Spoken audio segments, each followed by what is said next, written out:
la dinámica del día de hoy. Ya son 10:05, entonces ya vamos a comenzar. Por respeto a las personas que llegaron puntualmente, este, pues me presento con todos ustedes. Yo soy Carla Chavero, soy la encargada de BSET Iberoamérica, para quien no me conozca, y me he dedicado a hacer difusión de todo lo que es BSET. Todos los años hago esta semana del BSET con diferentes ponencias que nos ayudan a nosotros como pacientes a entender un poco más la enfermedad. Y el día de hoy vamos a tener una charla muy a gusto con el doctor Javier Merayo, que él va a ser quien nos va a estar orientando sobre la enfermedad. Les voy a pedir de favor que en el chat pongan todas sus preguntas. Yo las voy a realizar y el doctor nos las va a contestar. Esta ponencia, más que una ponencia, es un panel para que ustedes conozcan más sobre la enfermedad, todas sus dudas que tengan, las podamos ver y las podamos checar directamente con el doctor. Entonces va a estar bastante interesante. Déjenme platicarles un poquito acerca del doctor. Bueno, él es el doctor Francisco Javier Merayo Chalicó, es médico especialista en medicina interna y reumatología, reconocido por su trabajo en enfermedades autoinmunes y reumáticas en México. Es fundador y director médico de Reumática, un centro especializado en reumatología ubicado en la Ciudad de México. Se graduó como médico cirujano de la Universidad La Salle con mención honorífica. Posteriormente realizó la especialidad en medicina interna y subespecialidad en reumatología en el Instituto Nacional de Ciencias Médicas y Nutrición Salvador Subirán, donde también cursó una maestría en ciencias médicas. Cuenta con certificaciones vigentes del Consejo Mexicano de Medicina Interna y del Consejo Mexicano de Reumatología. A lo largo de su trayectoria, ha participado como profesor de reumatología en la Universidad Nacional Autónoma de México y ha colaborado en publicaciones científicas y guías mexicanas para el tratamiento de enfermedades como artritis reumatoide y lupus. También ha sido ponente en foros médicos nacionales e internacionales y miembro activo de organizaciones como el American College of Rheumatology y el Colegio Mexicano de Reumatología. Su práctica clínica se enfoca en padecimientos como artritis reumatoide, lupus, síndrome de Sjögren, fibromialgia, osteoporosis, vasculitis y otras enfermedades autoinmunes sistémicas. Además de su labor clínica, el doctor Merayo ha participado en contenidos académicos y de divulgación médica para plataformas como Medscape en español y medios de comunicación especializados en salud. Entonces, el día de hoy está con nosotros el doctor Javier Merayo. Doctor, le doy la cordial bienvenida. Muchas gracias. Gracias a todos y todas que están aquí conectados. Les agradezco la invitación. Evidentemente esto me interesa y platicaba justamente que lo padre sería lo chévere para ser más iberoamericano. Es que fuera un conversatorio, más que una ponencia, porque luego las ponencias son un poco aburridas. Entonces yo prefiero que me puedan preguntar directamente. Algunas preguntas ya llegaron, ya las tienen por ahí, digamos, seleccionadas, pero si tienen más preguntas, no hay problema. Incluso, digo yo, como ustedes quieran, si en algún momento sale alguna pregunta y quieren abrir su audio, yo no tengo tampoco ningún tema. Evidentemente esto no pretende ser una consulta médica, por eso yo sé que cada uno de ustedes tienen a sus especialistas, reumatólogas. No pretendo cambiar sus decisiones ni mucho menos, pero sí puedo ayudarles en resolver algunas cuestiones de índole de día a día, pues con mucho gusto, ¿no? Entonces, bueno, pues adelante, yo estoy listo para ir resolviendo sus dudas. Perfecto. Bueno, pues voy a comenzar con algunas de las preguntas que nos han realizado para ir avanzando un poquito en lo que ahora sí que todos los participantes ponen las dudas que tengan dentro del chat. Y bueno, pues la principal pregunta que todo el mundo se hace es ¿por qué nos da esta enfermedad?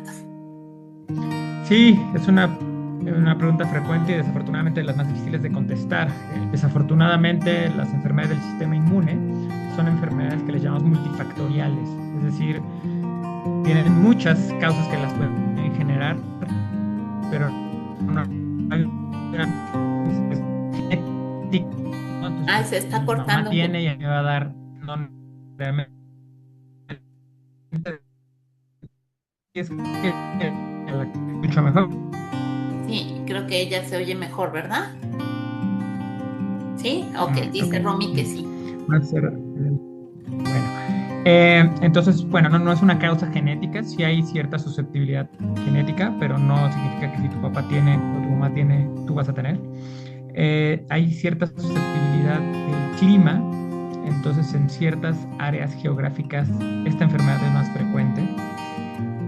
Hay ciertas asociaciones, específicamente con BSET, hay ciertas asociaciones de poblaciones, sobre todo poblaciones turcas, poblaciones chinas, lo que se conoce como la famosa ruta de la seda, eh, que es una zona de alta prevalencia de la enfermedad. Sin embargo, pues no significa que porque no seas turco no te va a dar la enfermedad.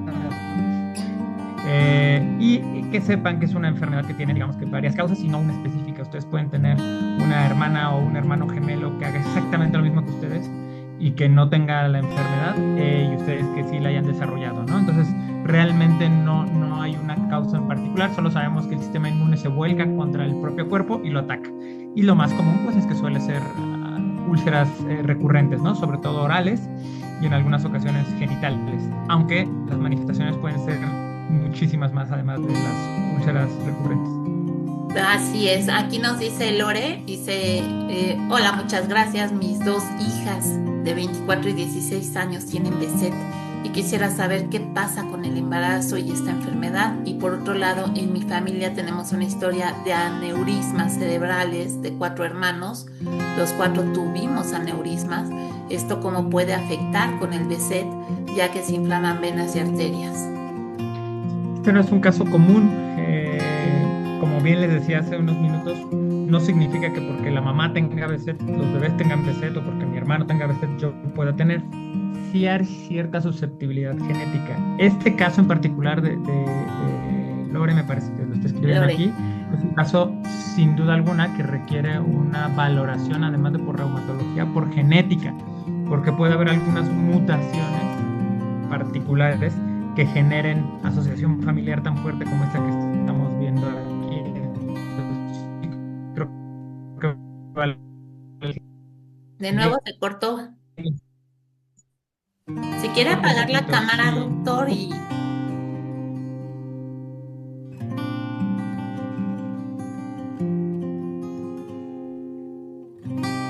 Ahí estamos bien. ahí estamos mejor, sí.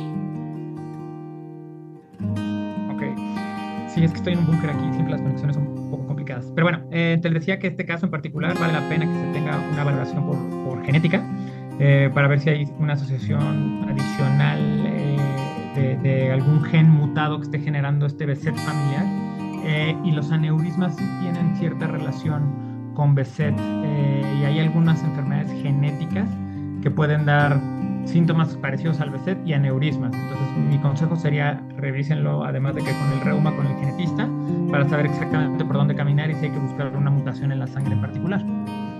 Ok, muchas gracias, Doc. Mire, aquí Romina nos está preguntando, mi primer consulta es, ¿qué tan cierto es que las vacunas COVID pueden haber sido la causa de que aparecieran estas enfermedades o que pueda haber potencializado las mismas?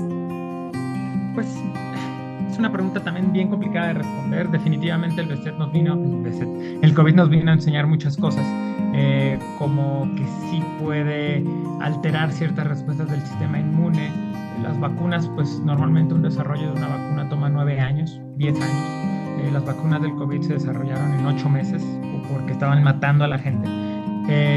Y la vacuna del COVID, lo primero que tengo que decir es que salvó millones de vidas. Lo que pasa es que finalmente pues estas vacunas probablemente no estaban, yo siempre les digo que es como un diamante en bruto, y no estaban tan bien, las aristas tal vez no estaban tan bien limadas, y tenían algunas asperezas, digámoslo así, y eso es lo que hacía que pues, tú te pones la vacuna del COVID y puta, te sentías como si te hubiera dado COVID, o peor. Cuando normalmente las vacunas en general se toleran muy bien. Las vacunas del COVID, algunas en particular como las de Astra, pues, daban fiebre 2, 3 días. Y eso era porque pues, funcionan muy rápido. Eso no significa que sean peligrosas, ni mucho menos. y que esto genere realmente que te debe ser o que se te dispara una enfermedad autoinmune, hay muy pocos estudios que lo respaldan y el beneficio fue mucho mayor que el riesgo. Por lo tanto, pues la indicación en este momento, pues hay que seguirse vacunando si hay brotes, y no hay que, digamos, satanizar a estas vacunas, ¿no? Probablemente en un grupo poblacional específico, por ejemplo, BSET tiene cierta propensión a hacer coágulos o a hacer trombos. Entonces, pues a lo mejor algún tipo de vacunas como las de Astra no eran las mejores opciones y demás, pero casos muy particulares. Pero en general, pues que la vacuna genera estas enfermedades no está demostrado. Muchísimas gracias, Doc. Mira, aquí dice Freddy Guerrero, dice, ¿existe algún examen que nos permita determinar si mis hijos son propensos a desarrollar la enfermedad o no? Se pueden pedir ciertos antígenos en la sangre, que se llama HLA-B51 y HLA-B52. Son estudios en general caros, porque son estudios genéticos. No sé en cada uno de sus países, pero pues debe alrededor de $1,000 americanos debe costar la prueba al menos. Y si no está en la sangre y sale negativo, no significa que no les pueda dar. Y si sí está, tampoco es definitivo que les dé. Entonces, a mí me parece que lo que hay que hacer es un seguimiento estrecho al familiar, en este caso, pues, por ejemplo, como dice Freddy, pues tus hijos, pues si no tienes síntomas, pues nada, ¿no? Pero pues, si resulta que tu niña de 10 o 15 años empieza con úlceras recurrentes, pues sí, hay que ir directamente al reumatólogo pediatra o reumatóloga pediatra para que le atiendan pronto y no decir, pues esto cualquier cosa, ¿no? Yo ahí tendría como un nivel de sospecha más alto, más que pedir una prueba de sangre, que es una prueba cara y que no es infalible, pues a lo mejor le sale positivo y nunca va a desarrollar la enfermedad y uno va a estar angustiado, y el hijo o la hija también va a estar angustiado de, híjole, a ver en qué momento me da, y a lo mejor nunca le va a pasar. Entonces yo recomendaría más bien un seguimiento estrecho, estar pendiente de los síntomas, y si hay duda, ir con el reumatólogo o reumatóloga pediatra. Esto es súper importante porque nosotros como adultólogos pues no vemos personas menores de 18 años, para eso hay reumaspedias. Yo sé que en algunos países no hay tantos, si no es así, pues ir con el de adultos, pero si tienen al alcance un reumatólogo o reumapediatra, vayan con un reumapediatra. Perfecto, muchísimas gracias, doctor. Aquí nos dice Lore, dice, muchas gracias, doctor. Es la mamá de las dos chicas que tienen BSET y si una de ellas quedara embarazada, ¿correría algún riesgo? Yo lo primero que haría sería ir con genética y que le hicieran, esto se llaman pedigrís. Hacen como un árbol genealógico y van buscando ciertas asociaciones y ciertas... yo estoy actuando aquí en la cámara y la tengo cerrada.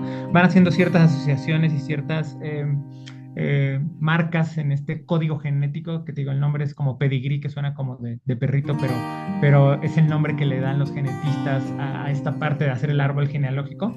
Y después de eso hacer una consejería genética y decir, ok, por las características que tú tienes o tu hija tiene, la probabilidad de que pueda presentar este cuadro en su descendencia es del tanto por ciento, entre el 15 y el 25%. Ok, vale la pena, no vale la pena, se puede hacer, no se puede hacer, ya se toma una decisión en conjunto con la paciente en este caso, ¿no? Pero hacerlo sin consejería genética yo no lo haría, no me parecería la mejor idea, la verdad. Ok, muchas gracias. Dice Romina, a mí me dio negativo, pero por sintomatología dijeron que, dieron el diagnóstico. Sí, algo muy importante es que el BSET es una enfermedad que se diagnostica clínica y los criterios de clasificación exigen tener un estudio de sangre positivo porque justamente son bastante falibles. Entonces, la clínica pivotal o la clínica de donde partimos es una persona que tiene aftas o úlceras recurrentes orales y genitales que sean vistas por el médico y que hayas descartado otras causas, porque hay muchas causas de aftosis, ¿no? Infecciones, deficiencias vitamínicas, medicamentos, 1000 cosas. Cuando tú ya hiciste este descarte de patologías y lo que estás viendo es que el paciente tiene una aftosis recurrente, pues entonces ahí es donde se puede clasificar al paciente como BSET. No es como otras enfermedades de reumatología en donde si está una prueba mutada en particular tiene la enfermedad y si no, no la tiene. No, BSET es mucho más difícil de clasificarse. Primero porque úlceras nos puede dar cualquier cosa. Si te muerdes te da una úlcera, literal, o si comes algo caliente te puede salir una úlcera. Y segundo porque no hay una prueba de sangre ni tampoco hay una prueba clínica que diagnostique la enfermedad al 100%. Esto por ahí a lo mejor han leído algo que se llama patergia, que es una prueba que se hace en la piel para ver si hay una reacción y la realidad es que tienen porcentajes de efectividad muy bajos. Más bien la sospecha es clínica, es decir, ese paciente que va a tu consulta y te dice, oye, no sé qué pasa, pero ya tomé aciclovir, ya hice colutorios, buches de todo tipo, ya fui con 4 dermatólogos y a lo mejor resulta que por ahí hace 3, 4 años tuvo una trombosis en una pierna. Entonces uno ya como especialista en reuma pues dice, a ver, algo está raro, ¿no? Y entonces ya empieza a sospechar, pero el diagnóstico es clínico, no se necesitan hacer las pruebas de sangre, solo cuando queda mucha duda las hacemos, porque además, como les digo, tanto en sus países como en el mío, claramente es una prueba muy cara. Claro, sí, definitivamente. Le iba a comentar ahorita antes de pasar a la siguiente pregunta de Romina. Tengo entendido que los parámetros para detectar Behçet han cambiado últimamente. ¿Cuáles serían Sí, estos parámetros nuevos? nosotros no le llamamos parámetro, le llamamos criterios de clasificación. Ah, ok. Y estos criterios de clasificación, la verdad es que se van moviendo a lo largo del tiempo, pero la realidad es que la base siempre permanece siendo la misma, que es aftosis recurrente sin causa aparente. O sea, que no tengas una explicación. Y por ahí pueden entrar o no algunos criterios que antes no estaban. Antes en los primeritos criterios de Behçet no estaban las trombosis, después sí aneurismas y algunas otras cosas que ahora son, por ejemplo, manifestaciones oculares, escleritis, episcleritis, uveitis, que antes probablemente no estaban tan presentes en la descripción de la enfermedad. Pero pues si un paciente tiene Behçet y no presenta las manifestaciones de aftosis recurrente, son súper complicadas de diagnosticar, ¿no? Por ejemplo, NeuroBehçet, que es una entidad aparte del NeuroBehçet, pues es súper complicado diagnosticar un NeuroBehçet si no tiene De nuevo se está cortando la comunicación. manifestaciones neurológicas. Perdón, las manifestaciones neurológicas del Behçet, por ejemplo, pues pueden ser desde dolor de cabeza hasta cosas muy graves, ¿no? Como vasculitis y algunas otras cosas. Entonces, se vuelve un poco complicado el poder diagnosticarla si no tienes el diagnóstico previo del Behçet, ¿no? Entonces, hoy en día, todos los días hay información nueva sobre algunas manifestaciones que puedes achacar a la enfermedad, pero la verdad es que son poco frecuentes. Una vez más, la base es que tenga la sospecha clínica en un paciente que tiene aftas y no sabes por qué le están saliendo, y entonces cualquiera que no sea reuma tendría que mandarlo al reuma para que lo evalúe y vea si no es un Behçet lo que estamos ahí enfrentando, ¿no? Claro, sí, la verdad es que ha ido evolucionando mucho porque al principio nada más se consideraba el sistema nervioso central y ahora, por ejemplo, ya está la disautonomía incluida y entonces como que esto va evolucionando, ¿no? Bueno, dice Romy, mi segunda consulta es cuántos tratamientos existen. Yo voy por el segundo y volví a tener un brote muy grande, es como que no me hace efecto. Pues, a ver, finalmente, desafortunadamente, Behçet, al ser y lo platicamos antes de empezar la entrevista, al ser una enfermedad, prácticamente le llamamos huérfanas, le llamamos huérfanas porque tienen poca prevalencia en la población mundial y entonces la información que tenemos es poca. Pues hoy en día no hay una medicina que esté registrada para tratar exclusivamente el Behçet. En eso quiero ser muy claro. Uno diría, bueno, pues es que nunca va a haber. Pues no, seguramente eventualmente sí va a haber. Por ejemplo, les voy a hablar de otra enfermedad, o sea, la enfermedad de Sjögren, por ejemplo. El Sjögren es una enfermedad que es bastante más frecuente que el Behçet, pero pues también es bastante rara, y hasta hace no mucho, estoy hablando de hace unos meses, no tenía una medicina específica para tratar la enfermedad. Se usaban medicinas, digamos, prestadas de otras enfermedades del sistema inmune y se utilizaban en la enfermedad. Y hoy en día ya hay una que ya está aprobada y para fin de año va a salir otra medicina que solo funciona para este grupo de enfermedades o de entidades. Entonces, Behçet lo tratamos con las medicinas que usamos para otras enfermedades del sistema inmune, es decir, nos prestan pues, la prednisona, nos prestan la satioprina, en algunas ocasiones usamos colchicina y en algunos momentos, sobre todo cuando la afección es muy importante en tubo digestivo, sobre todo que hay sangrados o manifestaciones un poco más graves, pues utilizamos terapia que llamamos biológica, que es donde utilizamos algunos medicamentos como los anticuerpos anti-TNF, adalimumab y algunos otros. Y eso no es inventar. Eso está publicado en la literatura médica que funciona en los pacientes que tienen BSET, pero si tú vas y buscas si realmente hicieron el medicamento para tratar BSET, no, lo utilizamos prestado y funciona, pero no es un medicamento dirigido específicamente para tratar BSET porque realmente no conocemos específicamente qué es lo que tenemos que atacar.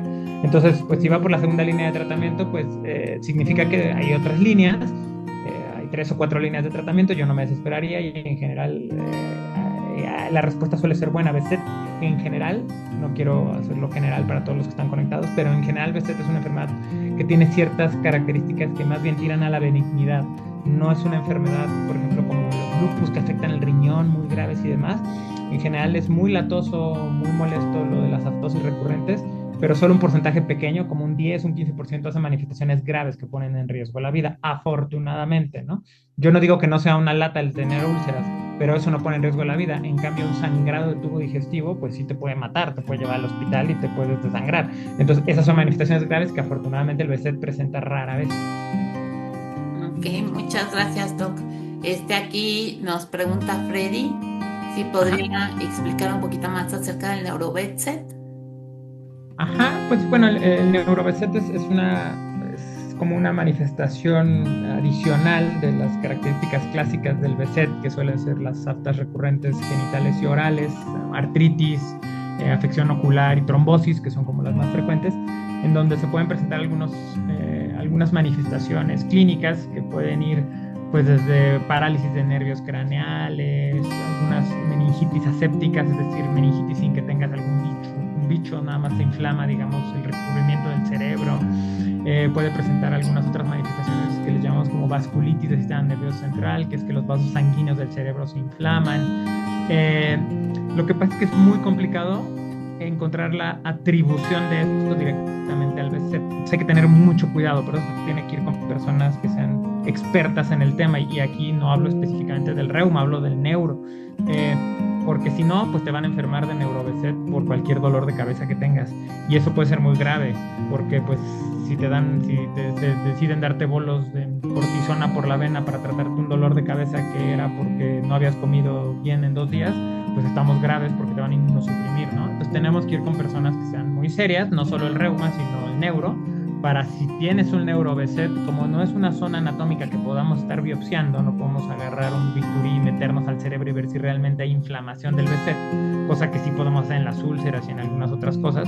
Incluso en el ojo podemos verlo, pues no lo podemos biopsiar así fácilmente, pero pues podemos ver el fondo del ojo, podemos hacer un chorro de cosas en el ojo. Pero en el cerebro es más complicado porque pues nomás tenemos el líquido que podemos sacar por la espalda, que se llama cefalorraquídeo, y estudios de imagen, pero no podemos ir a tomar el tejido de ahí. Entonces muchas veces mi opinión es que se sobretratan a los pacientes pensando en que tienen NeuroBSET y les sueltan cortisona a dosis altas cuando realmente era otra causa, ¿no? Entonces simplemente aquí el consejo es ir con personas que conozcan del tema de neuroinmunología, pues para que no vayan a hacer un mal diagnóstico y un tratamiento que no sea necesario, ¿no? Sobre todo que son tratamientos que no son inocuos, ¿no? Son medicamentos inmunosupresores. Claro. Muchas gracias, doctor. Aquí nos dice Pamela, ¿los dolores articulares también forman parte de los síntomas del BSET? Estoy en remisión hace 1 año, después de casi 2 años de brotes, pero sigo teniendo debilidad muscular y dolores articulares leves. El dolor articular es muy inespecífico. Yo creo que si ahorita les pido que levanten la mano, ¿quién le duelen los músculos o los huesos? Wow. Sí, yo también. Sí. Eso no significa que estén inflamados. Lo que sí puede generar el BSET es artritis, o sea, inflamación de las articulaciones. Ahora, las artralgias, que es el dolor articular, pues la verdad es que nos puede dar por cualquier cosa. Entonces, en un paciente que esté en remisión y que le duelen las articulaciones, pues ahí habrá que ir con el reuma y ver si esas articulaciones adoloridas están además inflamadas. Si están inflamadas, es decir, si tiene artritis, entonces sí puede ser por el BSET y entonces ya no está en remisión y hay que darle un tratamiento de esa inflamación articular. Si es dolor difuso de las articulaciones y además pues le duele el cuerpo y le duelen otras zonas anatómicas como la espalda, pues entonces a lo mejor lo que puede tener es fibromialgia junto con el BSET, que es algo súper frecuente en enfermedades del sistema inmune, que ocurra con dolor generalizado y que esto no es meritorio de tratamiento inmunosupresor. No hay que dar cortisona o biológicos para quitar la fibromialgia, sino pues ahí se hacen ciertas terapias, se utilizan algunos moduladores del dolor, algunas técnicas de ejercicio y algunas otras cosas para mejorar el dolor. Entonces hay que estar muy seguros de este dolor si es por inflamación o es un dolor por otra causa, ¿no? Perfecto, muchísimas gracias, Doc. Aquí dice Romina, Romina que nos estaba preguntando sobre su tratamiento que actualmente está con Humira y meprednisona, 8 Ajá, miligramos, colchicina heterocóxica. ajá. Pues es un tratamiento normal, pero que no le está funcionando. Debemos de recordar algo que es importante y creo que el doctor no me dejará mentir, que los inmunosupresores también toman su tiempo, ¿verdad? Para hacer efecto, no son rápidos. Sí, sí, aunque bueno, como recién empecé la charla, pues esto no pretende sustituir una consulta médica, pero bueno, en un paciente que está tomando cortisona, colchina y un biológico como es Humira, que es un buen biológico, pues tampoco me esperaría 8 meses a ver si funciona o no. Si por ahí del segundo o tercer mes no hay una efectividad importante, pues será una buena opción que se piense en un tratamiento, porque no todos le sirven a todos los medicamentos, ¿no? No todos los medicamentos le sirven a todos los pacientes, entonces eso habría que revisarlo nada más, porque lo ideal es que estuviera sin prednisona, pero si se lo pusieron hace 15 días y lleva la primera dosis, pues también no va a funcionar todavía, no va a tomar algunas semanas. Entonces sí es un poquito cuestión de paciencia. Veo que aquí tienen otra pregunta que dice que a mí me despertó la enfermedad con el embarazo. Es muy arriesgado si vuelvo a salir embarazada, tuve una pérdida. Ok. El embarazo sí es siempre un poco amarillo, diría yo, en las enfermedades del sistema inmune, porque los cambios hormonales pueden llegar a generar activación de las enfermedades del sistema inmune. Eso no significa ni está en contra de que las personas que padecen enfermedades del sistema inmune no se puedan embarazar. Lo que se tiene que hacer es un consejo ginecobstétrico bien llevado, con un ginecólogo que sepa del tema, con un reuma que sepa del tema, y entonces ver en qué momento es el mejor momento. Si es un paciente que tiene cortisona, antiinflamatorios, está llena de úlceras por todos lados, pues no se necesita ser reumatólogo para saber que ese no es el momento para quedar embarazada, porque es posible que haya una pérdida y además los medicamentos pueden generar malformaciones o incluso abortos. Si en cambio la enfermedad lleva un año dormida, ya no se está utilizando casi medicación, no se utilizan dosis bajitas de azateprina, por ejemplo, que es compatible con el embarazo, pues ahí sí se puede buscar quedar en embarazo, ¿no? Entonces creo que eso habría que personalizarlo dependiendo cada persona, ¿no? Muchas gracias. Dice, yo voy con mi tercer biológico, adalimumab, por 1 año y nada. Tocilizumab por 3 meses y nada. Ahora con Inflimab parece irme mejor, bueno, irme bien. Llevo casi 4 años tomando corticoides sin parar. Sí, pues todos estos son terapias biológicas que yo sé que tienen nombres de trabalenguas, pero así son y cada vez vienen más difíciles para nosotros como especialistas también. Ya nos cuesta trabajo a veces pronunciarlos rápido porque están bien difíciles. Estos medicamentos están aprobados. A lo mejor la palabra no es aprobados porque si uno va y busca la ficha técnica del medicamento no dice se puede dar en BZ, pero se utilizan frecuentemente. Adalimumab se utiliza, es el que más utilizamos, que es el Humira. Infliximab es un primo del adalimumab, la diferencia es que suele ser intravenoso, aunque ya hay una versión subcutánea también. Y el tocilizumab sí funciona de otra manera y también pues sí hay cierta evidencia que puede funcionar en cierto grupo de vasculitis. Entonces, pues ahí desafortunadamente un poquito es ensayo y error. Es decir, ver cuál es el que más le pega al paciente, y el Inflixi pues es la lata, que es intravenoso, pero es un muy buen medicamento. Y si tiene sobre todo involucro en tubo digestivo, pues es un buen medicamento. Entonces yo pensaría que si ya respondió con eso, pues sería una buena idea, pero claro, llevando 3-4 años sin corticoides, sin parar, pues ha sido un reset bastante activo, ¿no? Ahora, algo que es importante, y en esto quiero ser claro, es que, y esto no es para que vayan y reten a su reumatólogo o reumatóloga, sino que si después de cierto tiempo, con muchas medicinas, y la enfermedad sigue igual y no ha pasado absolutamente nada y no ha mejorado nada, siempre está la idea de hay que replantear.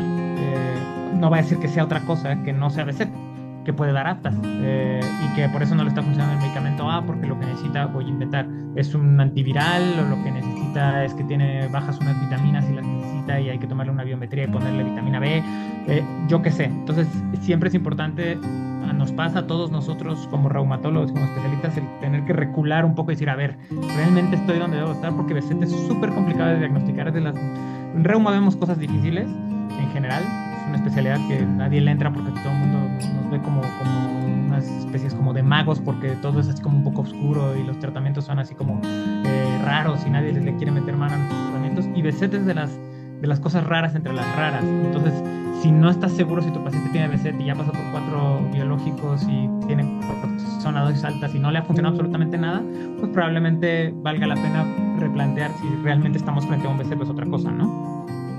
Muchísimas gracias, Doc. Yo creo que ese es un muy buen consejo porque muchas veces primero para tener el diagnóstico, ¿no? Nos tardamos muchísimo y luego ya que tenemos el diagnóstico nos sentimos del otro lado y desgraciadamente a veces ya nos encasillamos, ¿no?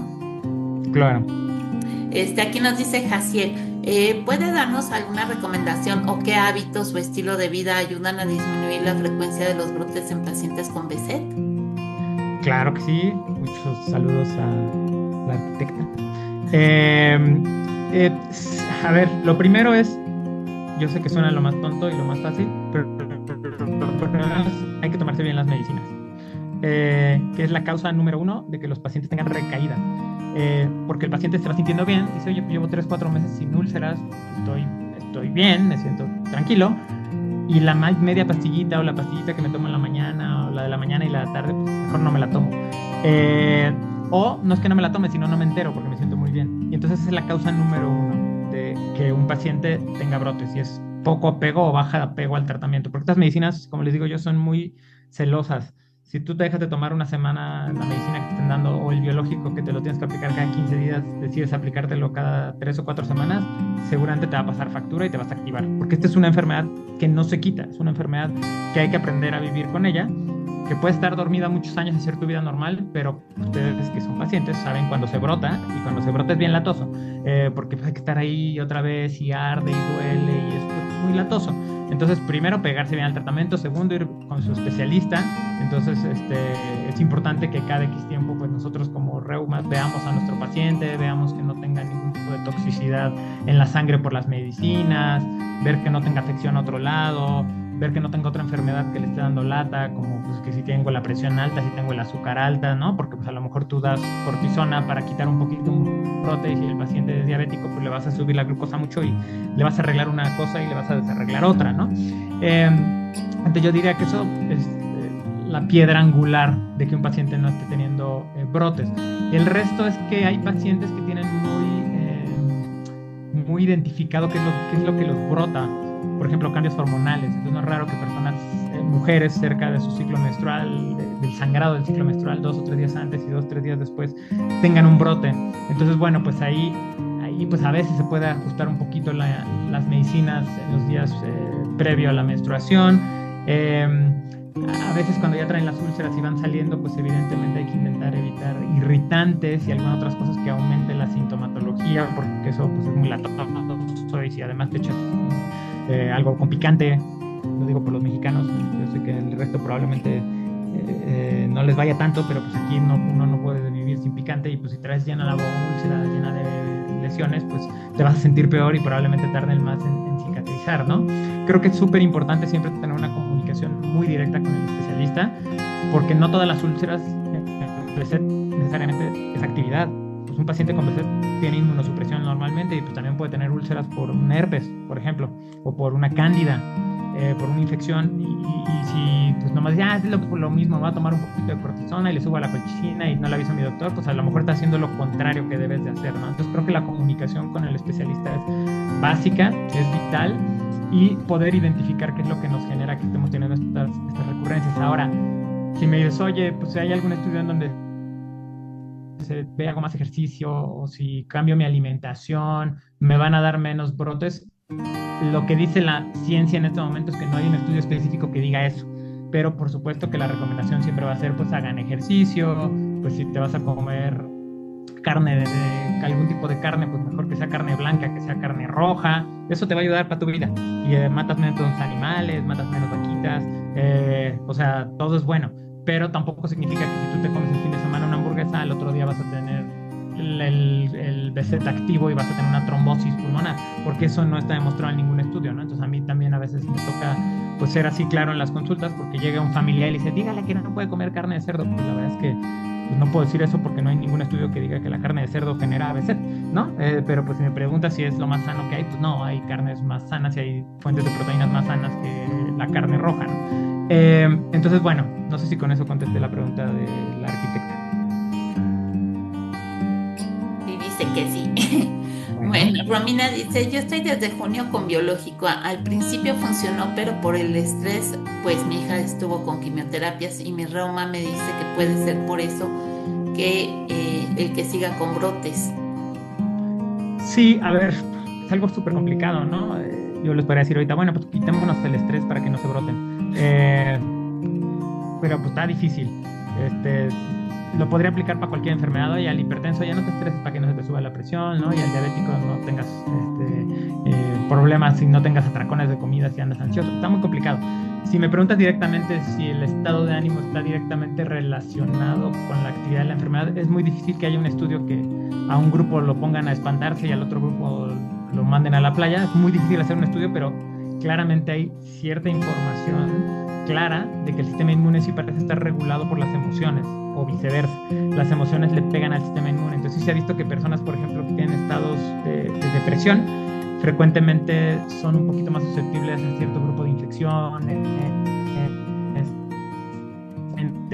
Por supuesto, en el caso que me está comentando Romina, pues si tienes a tu familiar, a tu hijo o a tu hija recibiendo quimioterapia, si tú a lo mejor estás tomando 2 o 3 pastillas al día, pues a lo mejor no es el estrés, te puede pasar que se te olvide una toma o 2 o 3 porque pues estás pendiente de que tu hijo, y a lo mejor no es porque estés, sino que lo que pasa es que se te olvidó tomarte las medicinas. Chin, ya me activé por el estrés, pero a lo mejor no era el estrés, a lo mejor fue que se te botaron las medicinas y no las tomaste, ¿no?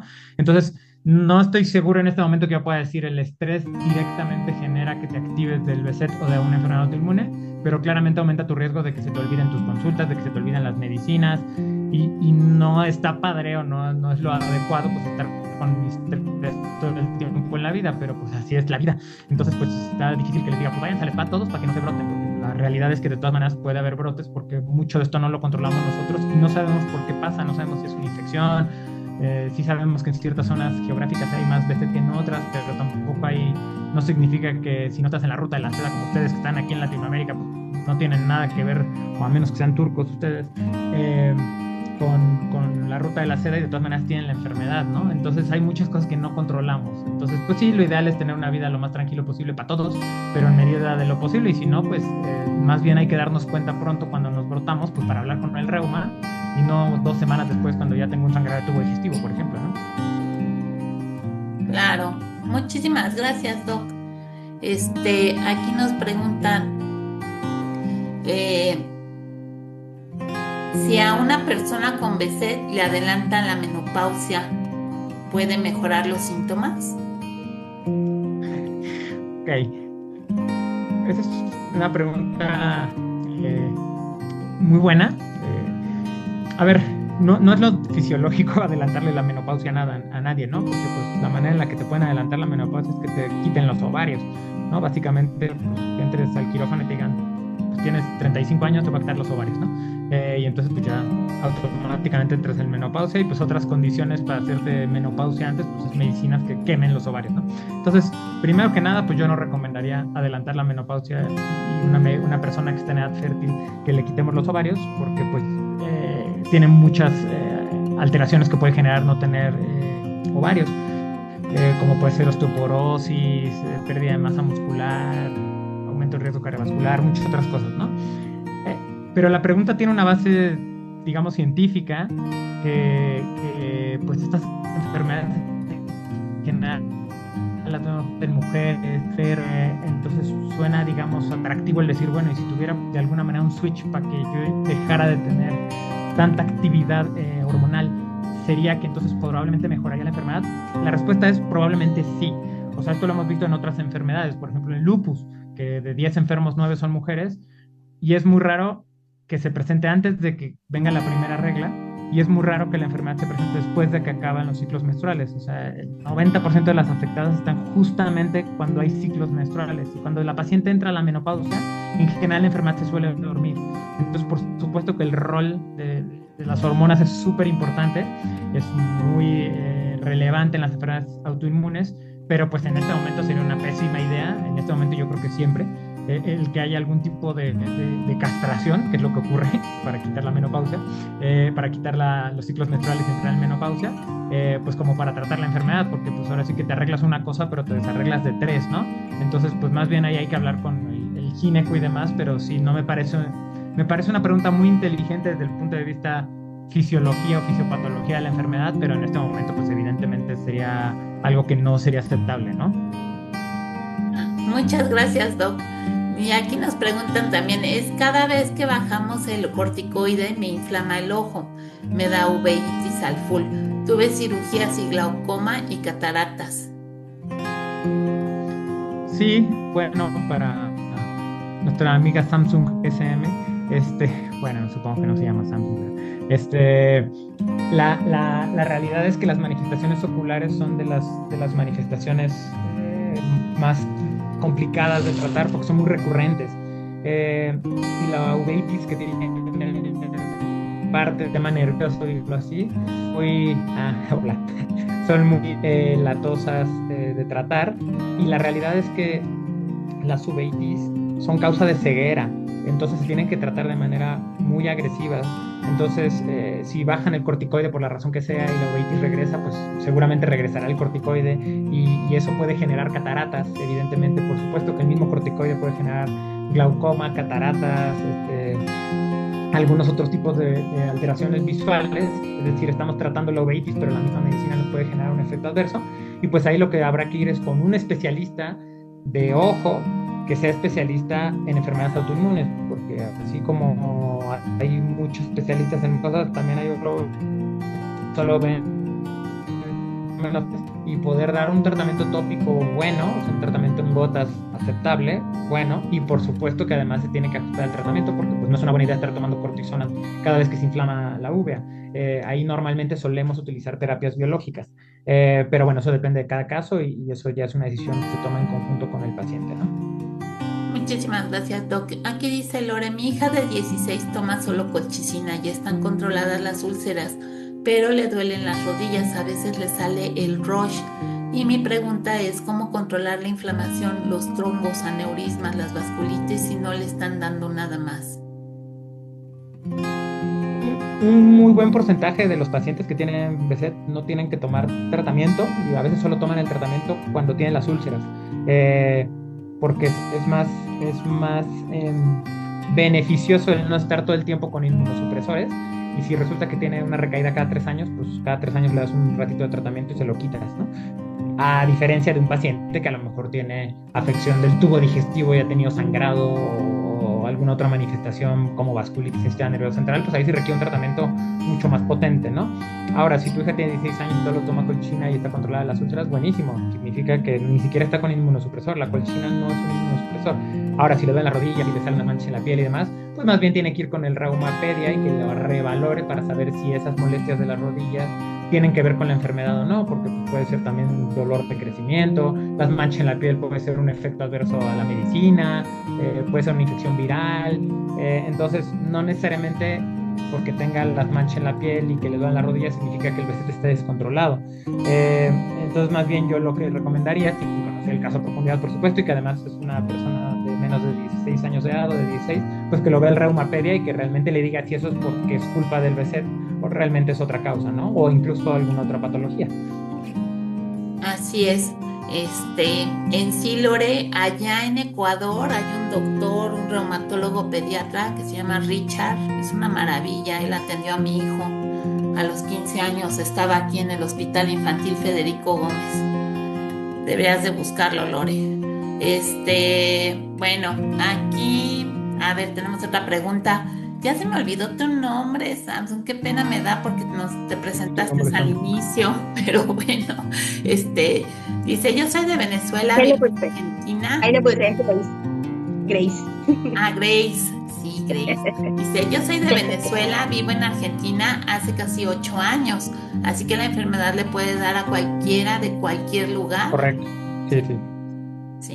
Sí, a cualquier persona le puede dar, por eso es que la asociación se llama Asociación de BSET Iberoamérica, porque lo que buscamos es juntar a todos los pacientes de habla hispana para que podamos hacer visible lo invisible, para que hagamos ruido. Recuerden que cuando el lupus comenzó nadie lo conocía, hoy en día ya todo el mundo sabemos qué es lupus, ese es el objetivo de la asociación, a ver si logramos hacer que un día todo el mundo sepa qué es BSET, ¿no?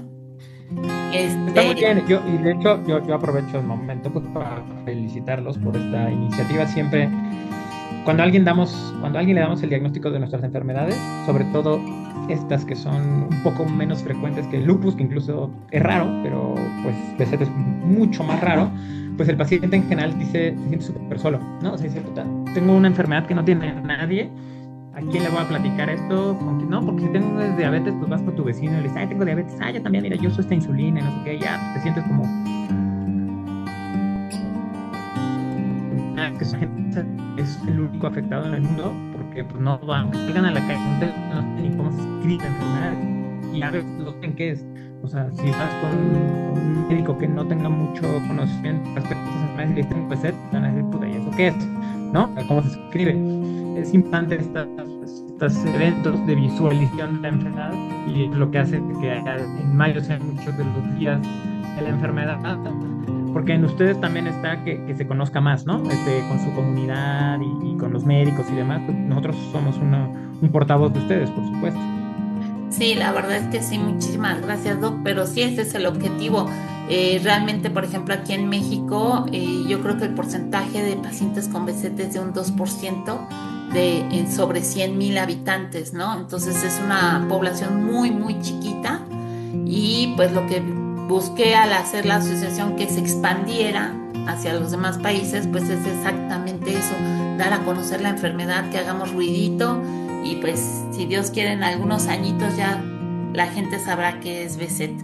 Y bueno, vamos ahora con Freddy. Dice, ¿el Humira o los biológicos tienen efectos secundarios como lupus, leucemia? No, los biológicos, en general, sus efectos secundarios suelen ser efectos secundarios infecciosos, porque finalmente es un inmunosupresor, es un medicamento que regula las defensas hacia la baja para que no esté, en este caso, pues teniendo los problemas de las úlceras, por ejemplo, ¿no? Entonces, las complicaciones más frecuentes suelen ser infecciosas. Por eso, los que estén con biológico o la hayan tenido biológico ustedes, pues seguramente se deben de acordar que se les hicieron pruebas para la tuberculosis, para la hepatitis, y cada X tiempo se repiten de nuevo estas pruebas para saber si hay o no riesgo de padecer alguna de estas infecciones, que es donde, digamos, cojean un poco estos medicamentos. Pero que tú te pongas un biológico y que esté demostrado que eso genere otra enfermedad del sistema inmune, eso es rarísimo. O sea, pues sí, todo, yo como les digo a mis estudiantes, si ustedes buscan si hay perros con lupus, sí hay, están registrados, y hay información sobre eso, y si buscan que tengan un ojo verde y otro azul, también hay, o sea, todo está reportado en la literatura, pero eso no significa que te vaya a pasar. Entonces, si alguien aquí se mete a ChatGPT y pone, ¿los biológicos pueden causar lupus? Pues sí puede haber algo que se llama lupus-like, pero es una cosa rarísima que incluso nosotros que somos especialistas en eso, pues casi nunca hemos visto. Entonces no es un motivo para no utilizarlo. Ahora, otra pregunta frecuente es, ¿me va a dar cáncer? Leucemia, cáncer de mama, cáncer de colon por usar los biológicos.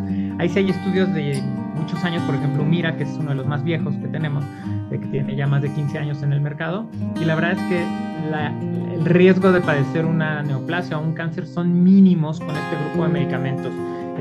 Y esto lo están monitorizando, aunque hayan salido hace mucho tiempo, los monitorizan casi mes con mes, toda la información que hay en el mundo, porque pues si resulta que por ahí de repente se empieza a ver que después del quinto año empiezan a tener, no sé, cáncer de piel, melanoma, pues evidentemente tienen que retirar el medicamento del mercado, ¿no? Entonces, el que haya estos medicamentos hace tanto tiempo y que se utilicen y que les vaya también a los pacientes, pues solo habla de que son medicamentos muy confiables, siempre y cuando estén con el experto.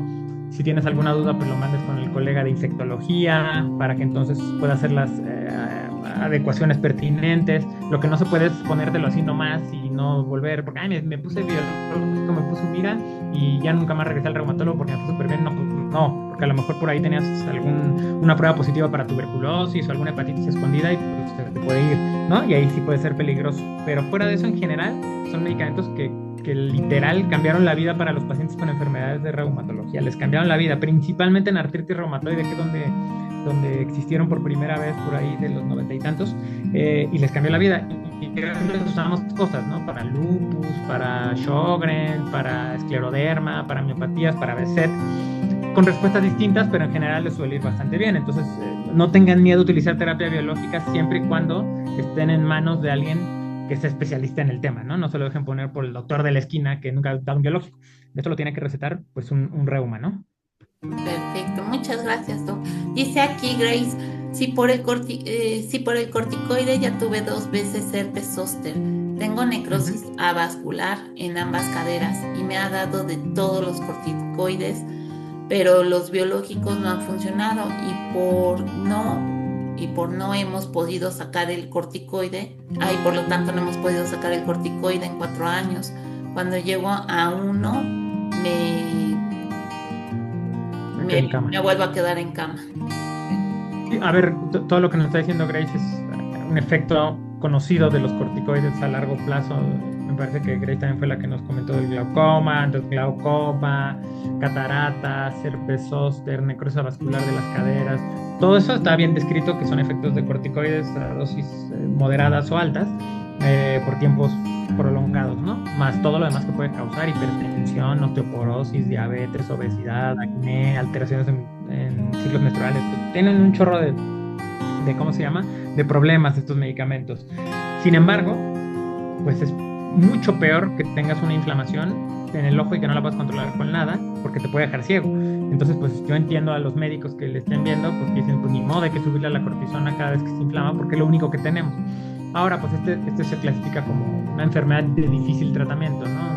De difícil tratamiento, y pues ya el tratamiento en particular, así como combinación de biológicos y cosas que ya hacemos con casos muy particulares, pues se tendrá que discutir específicamente con su reumo, su grupo de especialistas, porque pues ahí se requiere un manejo multidisciplinario con el infectólogo, con el ortopedista, con el oftalmólogo, pues para escoger el mejor tratamiento y que no haya tanta dependencia a la cortisona, ¿no? Muchas gracias. Aquí está Bel, nos está poniendo Velvet. Ella es la encargada de la Asociación de Vasculitis México y nos está Buenísimo. compartiendo un listado de uveólogos para que puedan tratar su uveitis aquí en México. Por si a alguien le interesa, lo puede tomar. Excelente. Yo tengo aquí todavía preguntas pendientes de las que le había mandado Doc. Aquí ponen ¿el eritema nudoso puede repetirse o solo sale una vez? No, el eritema nodoso es una manifestación no exclusiva del BSET, es una manifestación que se puede presentar en varias enfermedades autoinmunes y no autoinmunes, también se puede presentar en algunas infecciones crónicas como tuberculosis y demás, y sí puede recurrir, es pues digamos que es como una inflamación específica del sistema inmune en algunas partes, principalmente debajo de las rodillas, y sí puede recurrir, no es una manifestación grave en general, suele responder muy bien a las cortisonas en dosis pequeñitas, pero sí se puede presentar como, no es que te dé una vez y ya nunca más te pueda dar, simplemente es una manifestación de la enfermedad de que no esté completamente controlada, ¿no? Perfecto. Dice también aquí, ¿hay algún estudio de desprendimiento de placenta en el embarazo relacionado con el síndrome de Behçet? No tengo la menor idea. Digo, aquí también me toca ser muy franco. Habría que revisarlo, porque pues te digo, les voy a hacer así, para que vean lo raro que es esta enfermedad. Aquí en el hospital se hizo un estudio y se juntaron a los pacientes con BSET. Yo trabajo en el Instituto Nacional de Nutrición, que es un hospital de referencia nacional y yo diría que incluso internacional para pacientes con enfermedades del sistema inmune. Y por nuestra base de datos, por ejemplo, de pacientes con lupus, pues rebasa los 1000 pacientes, son muchísimos. Y BSET, cuando se juntaron hace como 5 años, creo que se juntaron 35 casos. Entonces, tener una información fiable sobre cómo les va a las mujeres latinoamericanas con BSET en el embarazo para ver, es muy complicado porque son reportes de casos de 2 o 3 pacientes, porque no hay una población fuerte para verlo, ¿no? Porque como no hay una prueba para saber que tienes BSET, pues a lo mejor ni era BSET. Entonces, yo me llevo eso de tarea, lo voy a buscar específicamente con un par de colegas que se dedican a ver enfermedades autoinmunes en pacientes que están embarazadas y ver si hay algo específicamente de eso y luego te lo hago llegar a ti para que se los compartas, pero en este momento así de bote pronto que diga, el clásico estudio de BSET y desprendimiento de placenta, no lo tengo claro, ¿no? Pero tampoco quiero dar una información incorrecta. Claro. También aquí nos preguntan la relación del BSET con el vértigo y su causa. Pues el BSET, como bien les comentaba, puede tener manifestaciones neurológicas y dentro de las neurológicas pueden estar las neurotológicas, o sea, porque finalmente el vértigo y el equilibrio tienen que ver con parte del sistema nervioso central y el oído. Entonces sí puede haber inflamación de ciertas partes vestibulares en el oído que pudieran ser causas de que lo generen. Ahora, se tiene que evaluar con un especialista, otólogo o traumatólogo, porque pues, lo más frecuente de un vértigo es que no sea por BSET, ¿no? O sea, lo más frecuente es que pues, haya tenido una infección y te haya quedado inflamado una parte del oído y que por eso tengas vértigo, o incluso por la posición de la cabeza puede dar vértigo. Y si no, pues entonces sí ver si es por causa del BSET como una manifestación, pero yo la dejaría como última probabilidad, ¿no? Como última probabilidad. Bueno, aquí cosa más nos dice Grace de que sí tiene chequeos obviamente con todas las especialidades. Quería compartirles todo lo que puede pasarnos. También tuve eritema nodoso, síndrome de Sweet, jajaja, es que ya han sido tantas cosas que si no me río, me caigo en demencia, ¿no? Y bueno, por acá nos dice esta Elena. Dice, bueno, tengo la mayoría de los efectos adversos de la prednisona, recién operada de cataratas por corticoides y con las gotas antiinflamatorias. Tienen prednisolona. Quedé peor con dolor y ojo rojo y sequedad al 1000%. Dice, Realme dice, si una persona hace una dieta antiinflamatoria, ¿mejora? ¿O cuál sería lo ideal para los alimentos? ¿O qué alimentos son prohibidos? Esa siempre es una buena pregunta, la dieta. Lo comentamos, digamos, de manera superficial hace rato. Lo primero que debo de ser claro es que pues, nosotros como reumas y como internistas, pues no somos especialistas en la nutrición. Para eso hay especialistas en nutrición y hay especialistas en nutrición relacionada con el sistema inmune. Entonces nuestras recomendaciones que damos pues, son como recomendaciones un poco generales. Siempre está muy atractivo esta parte de usar una dieta antiinflamatoria para ayudar de cierta manera que no me esté pasando lo que me pasa, ¿no? Y se han intentado, de hecho en algunas enfermedades del sistema inmune se han intentado cosas incluso un poco más, pues digamos, agresivas, como trasplante de materia fecal directamente al intestino mediante endoscopía para reactivar la microflora o la microbiota intestinal. Ahora sí que cambio de con todos los probióticos. Se han intentado varias cosas y definitivamente el intestino es una parte que está muy relacionada con el sistema inmune, muy relacionada. Eso lo vemos más en otras enfermedades como en psoriasis y algunas otras cosas donde ahí la información es muy vasta, pero en este momento no hay una recomendación directa que te diga, bueno, esta es la dieta clásica antiinflamatoria y si tú la tomas yo te garantizo que te va a ir mejor. Sí hay ciertas recomendaciones como suplementarnos de vitamina D, que si el omega 3, que no tener deficiencias vitamínicas, que movernos hacia las proteínas de origen vegetal y no usar tantas las carnes rojas, pues todo eso como recomendaciones, pero pues como de una dieta DASH, una dieta, digamos, que sea sana para todos, ¿no? Y que no te sube el colesterol ni los triglicéridos y nada más, pero hay gente que dice, es que si estoy comiendo gluten y a lo mejor si dejo de comer gluten me va a ir mejor del BSET. Puede ser, o sea, hay gente que yo siempre digo, pues, identifica qué es lo que no te cae bien y si resulta, voy a inventar, que comes gluten y te llenas de úlceras por todos lados, bueno, primero hay que ver realmente que sea BSET y no vaya a ser otra enfermedad, ¿no? Relacionada con el gluten, que también puede dar úlceras. Pero si lo tiene bien identificado, pues obviamente la parte es, pues, evítalo, ¿no? Evita comer nueces o evita comer algún tipo de cereal que tú veas que te inflama. Pero que yo pueda dar una recomendación para todos los pacientes con enfermedades autoinmunes o específicamente con los de BSET, que esto está claramente demostrado que les ayuda a que no tengan recaídas. En este momento no hay. Yo siento que estamos cerca. O sea, yo siento que en algunos años vamos a tener recomendaciones muy claras con la dieta y con las suplementaciones, pero en este momento pues son más como deseos, ¿no? Así como dietas suplementadas de vitamina y demás, pero no hay algo claro que diga que esto evita que el paciente se inflame, ¿no? Muchas gracias. Aquí nos preguntan, pues son dudas en cuanto a la disautonomía, si tiene relación con el BSET o en qué manera la disautonomía afecta al BSET o si es que el BSET afecta a la disautonomía. Bueno, la disautonomía en particular es difícil de evaluar porque está también como en el limbo entre lo que hacen a veces los cardiólogos y lo que hacen los neurólogos. Hay muchas cosas que pueden dar síntomas que sean compatibles con la disautonomía, incluso, pues, no sé, por ejemplo, un ayuno prolongado puede dar síntomas vegetativos de disautonomía. Entonces, para estar seguros que realmente la disautonomía es una manifestación del BSET, se tiene que ir con un neuro especializado para que le vea y le haga unas pruebas muy específicas para saber si realmente la disautonomía podemos achacarla a una manifestación del BSET o tiene otra causa.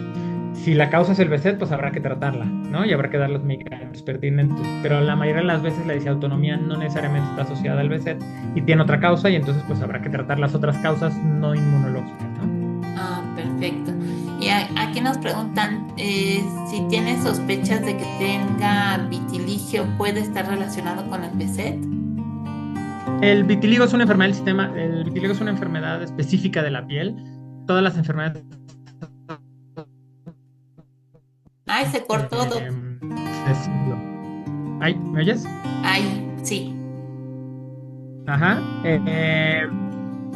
Todas las enfermedades del sistema inmune, digamos, tienen cierta base que comparten, entonces no es que con BSET pueda tener vitiligo, o pueda tener por ahí psoriasis, o pueda tener algunas otras alteraciones, problemas de tiroides, no es raro, porque todas son enfermedades del sistema inmune, pero no significa que si te da BSET te tienen que dar todas estas enfermedades, solamente hay una asociación un poco más amplia, ¿no? Perfecto. Aquí dice, ¿qué tanto afectan los medicamentos nuestros riñones e hígado y cómo podemos evitar ese daño severo? Pues depende qué tipo de medicamento, para eso hay que acudir con tu especialista, ¿no? Entonces, ¿qué es lo que yo les he dicho? Por supuesto que los medicamentos no son inocuos, pero si tú vas con tu reuma, te hace tus estudios, casi siempre un reuma te va a ver con estudios en mano, pues ahí vamos a ver si hay alguna afección. En general son muy seguros, son medicamentos que a veces se utilizan durante 15 años, 20 años, se toman todos los días y los medicamentos no generan ningún problema. Entonces, yo no sería temeroso de utilizar estos medicamentos siempre y cuando vayas a tu especialista, te haga tu seguimiento, te hagas tus estudios y todo, ¿no? Lo que no se vale es ponerte los medicamentos y no tener un seguimiento, porque si pasa algo no nos vamos a enterar. Y si pasa algo, por ejemplo, no sé, personas que utilizan metotrexate y resulta que se les inflama un poco el hígado, pues en general nos damos cuenta en la siguiente consulta de que lo hicimos y hacemos un ajuste y listo, se acabó. Es muy raro que pase algo grave con el metotrexate en el hígado, a menos que pasen 3 años sin no hagas nada, pero pues el paciente tuvo que dejado de ir al seguimiento, ¿no? Entonces... Fíjese que ya me estaban resolviendo, yo tenía dudas al respecto porque siempre que veo los análisis de mi hijo, él va al hospital de nutrición y lo atiende la doctora Hinojosa y siempre sale con pues las enzimas hepáticas elevadas, ¿no? Y me daba pues como que esa incertidumbre que siempre me decía la doctora Hinojosa, está bien. Está bien, ¿no? Y yo decía, pero pues si aquí dice que está por encima, ¿no? Y pues sí causa pues ese nerviosismo, ¿no? Y sobre todo que está tan joven. Y digo yo, bueno, ¿y entonces qué va a hacer cuando tenga tantos años, no? Claro, a ver, es normal estos nerviosismos que tengamos, pero yo siempre les digo a los pacientes, dejen que se angustie su doctor por ustedes, que para eso estamos, o sea, a eso nos dedicamos. Entonces, pues sí, puede ser, te voy a inventar, que las los tienen 25 años. Ya no se le Me está oye. yendo súper mal. Sí, se te acabó. Me está yendo súper mal del hígado y me estoy muriendo y estoy teniendo hepatitis y resulta que es porque tienes grasa en la sangre y tienes el colesterol alto y por eso tienes las pruebas de hígado elevadas. Y eso pues no se va a arreglar quitando el medicamento, se va a arreglar perdiendo peso. Entonces, digo, yo en general a los colegas que conozco, en particular con la doctora Hinojosa que la conozco y es de toda mi confianza y es una gran profesional, pues si a mí yo voy con ella y me dice, tú tranquilo, tus pruebas de hígado no te está pasando nada grave, yo me voy tranquilo a mi casa a saber que no me está pasando nada, ¿no? Ahora, si hace 4 años que no voy al doctor y me tomo unas pruebas y sale todo con asterisco y en rojo, y el doctor dice no pasa nada, pues sí me espantaría, ¿no? Pero tratamientos, pues el que se debería angustiar es el especialista y es el que te tendría que decir si hay que hacer algún ajuste. Si te dice tú tranquila, o sea, confíen en sus doctores. Muchas gracias, doctor. Aquí preguntan, ¿por qué afecta tanto a los músculos y huesos la enfermedad de BSET?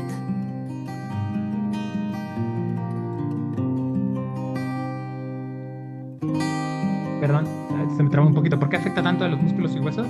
Sí, ¿por qué afecta tanto a los músculos y huesos la enfermedad de BSET? Pues afecta dependiendo. Hay gente que solo le afectan las mucosas, que solo les da úlceras, y hay gente que les da mucha artritis. La realidad es que no tenemos muy claro hacia dónde van las manifestaciones dependiendo del paciente. Te digo, muchas de las manifestaciones de los pacientes en músculos y en huesos suelen ser manifestaciones no atribuibles al BSET. Puede ser que tengas fibromialgia, puede tener que no por el entonces habría evaluado directamente lista para saber si el de hueso es realmente por el BSET o otra cosa. De nuevo se le está cortando. Sí, ¿sabes qué? Está complicada en el hospital. Se conecta todo y entra un poco más complicada. Pero lo que yo les propongo es, porque ya estoy un poco del tiempo, es si las dudas que queden, pues me las haces llegar y te las contesto para que las puedas diferenciar entre el resto de las personas. Claro que sí, Doc. Ya nada más nos faltaban 3 preguntas, pero sí, si gusta, así le hacemos, porque sí ya se nos fue un poquito más el tiempo. De antemano, pues quiero darle las gracias por habernos apoyado con este panel y por haber aclarado, pues ahora sí que varias de las dudas que tenían nuestros asociados. Con mucho gusto, para eso estoy. Después les comparto también mi correo y ahí nos siguen en la página ahí de Reumática para que también vean información y las dudas que queden pues las resolvemos con todo gusto. Al contrario, muchísimas gracias, doctor. De parte de la Asociación de BSET Iberoamérica le damos las gracias. Cordialmente le estaremos haciendo llegar su certificado de participación en un ratito más. Muchas gracias. Para que lo tenga y pues le agradecemos muchísimo el haber compartido todo su conocimiento con nosotros. Que estén muy bien, que tengan buen día. Les recuerdo que el día de mañana tenemos nuestra plática con la doctora Laura Flores. Va a ser la plática de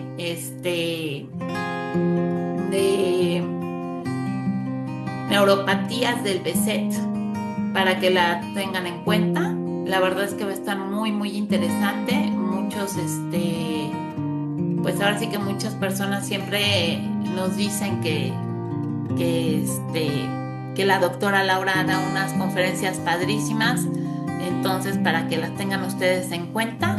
Y cualquier cosa, pues estamos en contacto a través de nuestras redes sociales. El día de hoy, como saben, es el día del síndrome de BSET y pues estaremos compartiendo información en nuestras páginas y redes sociales.